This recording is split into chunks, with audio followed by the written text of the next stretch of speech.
നമസ്കാരം. തിരക്കേറിയ ജീവിത സാഹചര്യത്തിൽ ശ്രദ്ധക്കുറവ് കാരണം നമ്മളിൽ പലരും നേരിടുന്ന ഒരു ബുദ്ധിമുട്ടാണ് കഴുത്തിലും തോളിൻ്റെ ഭാഗത്തുമുള്ള വേദന. ഇതിന് പരിഹാരമായി ഇവിടെ നൽകുന്ന ഈ മുദ്രയുടെ പരിശീലനത്തിന് ശേഷം നിങ്ങളുടെ അഭിപ്രായങ്ങൾ രേഖപ്പെടുത്തുക. തുടക്കക്കാർക്ക് ഈ മുദ്ര 3 മുതൽ 5 മിനിറ്റ് വരെ പരിശീലിക്കാം. ചിത്രത്തിൽ കാണുന്ന പോലെ ഇരു കൈകളിലെയും തള്ളവിരൽ നിവർത്തിപ്പിടിച്ച ശേഷം ബാക്കി വിരലുകൾ മടക്കി വയ്ക്കുക. തള്ളവിരൽ എതിർദിശയിൽ വരത്തക്ക വിധം ക്രമീകരിക്കുക. സുഖാസനം, വജ്രാസനം, പദ്മാസനം അല്ലെങ്കിൽ കസേരയിലിരുന്നും ഈ മുദ്ര ചെയ്യാവുന്നതാണ്. നട്ടലിൻ്റെ C1 മുതൽ C7 വരെയുള്ള കശേരുക്കളിൽ ഊർജം നൽകുന്ന മുദ്ര ആയതിനാൽ കഴുത്തിലും തോളിൻ്റെ ഭാഗത്തുമുള്ള വേദന മാറുന്നു.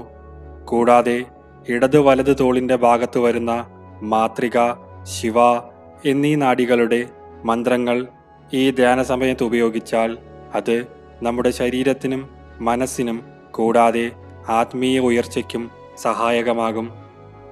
കളരിയോഗ ഗുരുകുലം നടത്തിവരുന്ന കളരിപ്പയറ്റ്, ശിവയോഗ, മെഡിറ്റേഷൻ, പൗർണമി മെഡിറ്റേഷൻ എന്നിവ ഓൺലൈനായോ ഓഫ്ലൈനായോ പഠിക്കാൻ ആഗ്രഹിക്കുന്നവർ ഞങ്ങളെ ബന്ധപ്പെടുക. നന്ദി.